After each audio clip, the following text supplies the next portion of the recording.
Jimmy patted down his pockets, then froze, glaring at me. You. Me? You stole my passport, you little bitch. Give it back. Frankly, I couldn't believe it had taken Jimmy this long to notice. We'd already collected our luggage, thankfully deemed unsuspicious by the customs officers who'd sailed out to meet the liner and go through our belongings on board. A passing woman in a fur stole threw us a stony glance. "Darling, the other passengers are staring," I said behind a frozen smile. "Let's not make a scene." "Don't you darling me. Where is it?" He pulled me to one side and I stumbled, still wobbly from the ocean crossing. "Get your hands off me." Reluctantly, he let go. From over his shoulder, I could see a liner steward watching. I wondered how many marital arguments he'd witnessed in his time. Only me and Jimmy weren't married. I'd first bumped into him at Morecambe's Winter Gardens. Albert Mudley and the Sandow sisters were playing. He was leaning against the wall as though he was in some sort of funk, but I went over and asked him to buy me a drink. Some men like that. Cheek. It made them think that I was naughty, which I am, and that meant they'd hope I'd sleep with them, which I wouldn't. "What's got you in such a bad mood anyway?"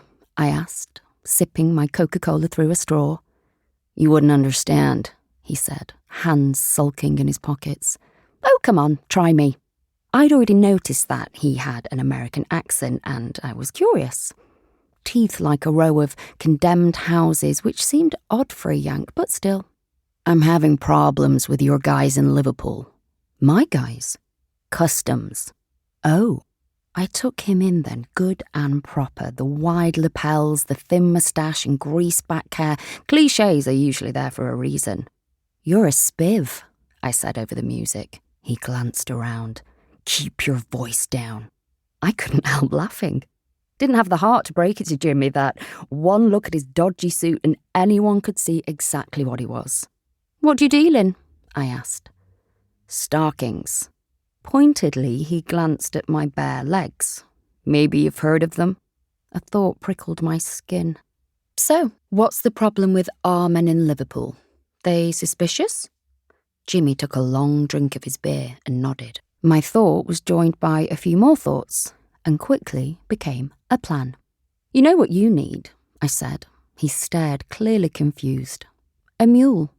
"Hey, what did you say your name was?" "Margaret." He frowned again. "I don't get you, lady." "Listen." I took a last noisy suck on my straw and indicated for another Coca-Cola. Jimmy would be paying. "What you need is a nice little wife to travel with you. Surely that had to be better than fake bottoms in suitcases. A cover. The veneer of respectability." I'd already checked out his ring finger. "Now, you already have one, I know, but we can pretend that I'm your wife." He swallowed hard. "She's dead." "Oh," I smiled. "Even better." His eyes widened. "How can my dead wife be a good thing?" I spoke even quicker then. "Oh, I simply mean that she won't get annoyed at someone else travelling under her name." "What was her name?" "Loretta." I liked it. "It's a good plan, don't you think?" I coaxed. He looked me up and down. "Are all the girls in this town like you?" I grinned. "Oh no, there's only one of me. Thank God." He adjusted the collar of his shirt. It took a little more persuading, but after a while Jimmy saw my point. For me to come out with him as part of his black market smuggling, travelling under the dual passport he shared with his dead wife. If anyone stopped him, why shouldn't his missus want a bunch of stockings? That had been the plan I'd first shared with Jimmy. The plan that had been perfect for both of us. My plan. But I had to look after myself.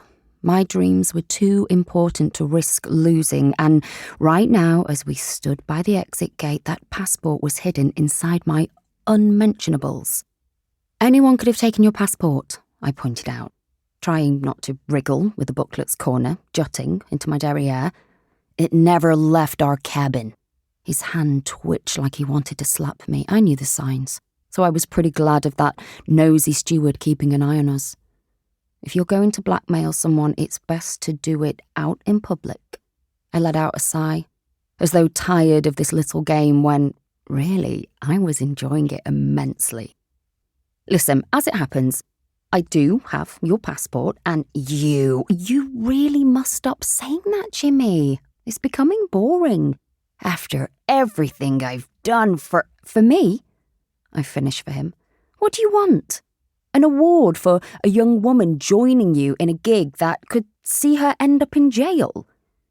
His mouth dropped open. Are you for real? I allowed myself to laugh. You better believe it, brother. He drew his chin in. Is that your attempt at an American accent?